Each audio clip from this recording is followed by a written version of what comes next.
নমস্কার বন্ধুরা, তোমরা সবাই কেমন আছো? আশা করি সকলে খুবই ভালো আছো। পম্পা সিম্পল কুকে সবাইকে স্বাগত।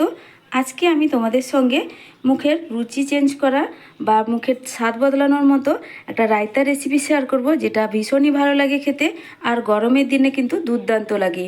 আর ভাত, রুটি, লুচি, পোলাও, এমনকি বিরিয়ানির সঙ্গে কিন্তু ভীষণই ভালো লাগে। তাহলে চলো কিভাবে আমি আজকে এই রায়তাটা বানিয়েছি তোমাদের সঙ্গে অবশ্যই শেয়ার করব। তো তার আগে ভিডিওটা দেখার সময় একটা লাইক দিয়েই ভিডিওটা দেখবে, আর ভিডিওটা পুরোপুরি দেখবে বন্ধুরা, তোমাদের কাছে এটা আমার অনুরোধ রইল। তাহলে চলো ঝটপট এই রায়তাটা আমি তোমাদের সঙ্গে শেয়ার করে ফেলি। তো দেখো বন্ধুরা, আমি সব উপকরণগুলো কিন্তু কুচিয়ে নিয়ে চলে এলাম আবারও। আর সব উপকরণ কিন্তু খুব মিহি মিহি করেই কুচিয়ে নিয়েছি। গাজর, শসা সব কিছুই কিন্তু একদম দেখো মিহি মিহি করেই আমার কোচানো হয়েছে। তো তোমরা চাইলে গ্রেটার দিয়েও গ্রেট করে নিতে পারো।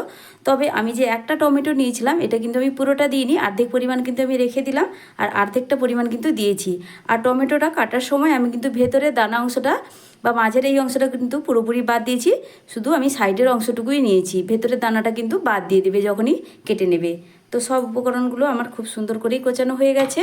আর রায়তাটা বানানোর জন্য আমি এখানে একটা বড় বাটি নিয়ে নিয়েছি। আর বড় বাটি হলে ভালো হয়, মেশাতে সুবিধা হয়।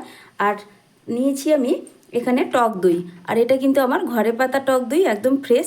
এটা কিন্তু খুব বেশি টক না। তো তোমরা বাজারের কেনা দইও নিয়ে নিতে পারো। আর এখানে আমার কিন্তু 500 গ্রাম টক দই আছে। এবার দইটা প্রথমে আমি বাটির মধ্যে দিয়ে দিলাম। দিয়ে দিচ্ছি দইয়ের মধ্যে স্বাদ মতো লবণ, সামান্য একটু বিট লবণ দিয়ে দিলাম। গুঁড়ো দুধ এখানে আমি দিয়ে দিচ্ছি 2 চামচ। আর গুঁড়ো দুধটা দিলে রায়তাটা কিন্তু ভীষণই ভালো লাগে খেতে। তো দেখো আমি এখানে 2 চামচ দিয়ে দিলাম। তো তোমরা চাইলে এটাকে বাদ দিতে পারো। এবার গুঁড়ো দুধ আর দইটাকে ভালো করে আমি একটা হ্যান্ড উইচের মাধ্যমে মিশিয়ে নেব বা ফেটিয়ে নেব। ভালো করে ফেটিয়ে নিলে কিন্তু রায়তাটা খেতে ভীষণই ভালো লাগবে।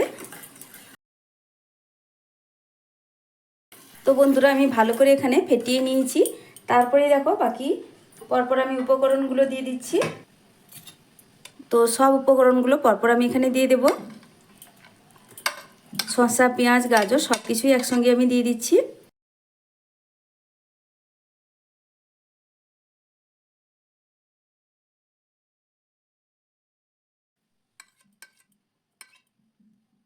তারপরেই সামান্য একটু দিয়ে দিচ্ছি চিলি ফ্লেক্স, একদমই অল্প পরিমাণ।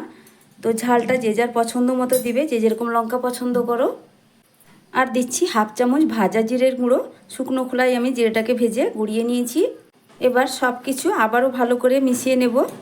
আমার চ্যানেলে নতুন কেউ বন্ধু হয়ে থাকলে, যদি আমার ভিডিওটা ভালো লেগে থাকে, তাহলে প্লিজ চ্যানেলটিকে সাবস্ক্রাইব করে পাশে থাকা বেল আইকনটা অবশ্যই প্রেস করে দেবে। যখনই আমি নতুন কোনো ভিডিও আপলোড করব, সবার আগেই তোমাদের কাছে পৌঁছে যাবে।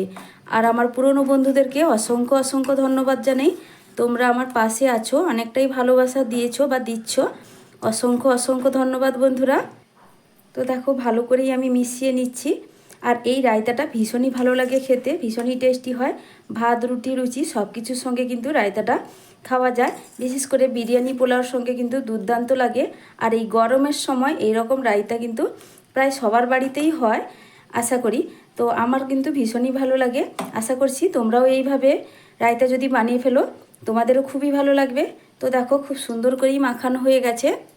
আর এই রায়তা ভীষণই হেলদি, যেহেতু টক দই, শসা, গাজর সব কিছুই কিন্তু ভীষণই হেলদি আমাদের শরীরের জন্য। তারপরেই রায়তাটা আমি আর একটা বাটির মধ্যে নিয়ে নিয়েছি। তো তারপরে আমি একটু সাজিয়ে দেব আর একটু দেখতে ভালো লাগার জন্য। তো দেখো একটু ধনেপাতা এইভাবে নিয়েছি ডাঁটি সমেত। তো ধনেপাতাটা এইভাবে আমি রেখে দিলাম। এটা শুধুমাত্র দেখতে ভালো লাগার জন্য, তাছাড়া কিছু নয়। তারপরেই দেখো সামান্য একটু শসা দিয়ে দেব। দিয়ে দেব পেঁয়াজ কুচি। তো যেই উপকরণগুলো আমি নিয়েছিলাম রায়তার সঙ্গে মেশানোর জন্য, তো সেইখান থেকে কয়েকটা উপকরণ আমি অল্প অল্প করে রেখে দিয়েছিলাম। আর কয়েকটা টমেটো কুচি এইভাবে ছড়িয়ে দিচ্ছি। আর দেখো সামান্য একটু জিরে গুঁড়ো আমি উপর থেকে এইভাবে দিয়ে দিচ্ছি, একদম অল্প পরিমাণ। এবার রায়তাটা সার্ভ করার জন্য একদমই রেডি আমার। তো আমার আজকে রায়তা বানানোর পদ্ধতিটা তোমাদের কেমন লাগলো অবশ্যই কমেন্ট করে জানাবে বন্ধুরা। আর এটা কিন্তু ভীষণই ভালো লাগে খেতে, ভীষণই টেস্টি। আমরা কম বেশি প্রত্যেকেই জানি। আর এটা বিরিয়ানি, পোলাও, রুটি, লুচি সব কিছুর সঙ্গেই কিন্তু যায়। আর গরমের দিনে এইভাবে একবার রায়তা বানিয়ে খাবে, প্রত্যেক দিনই খেতে ইচ্ছে করবে, এতটাই ভালো লাগে।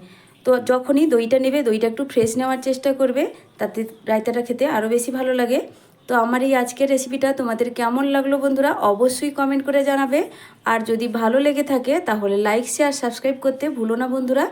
আজকের মতো টাটা, ফিরে আসছি নতুন এক রেসিপি নিয়ে।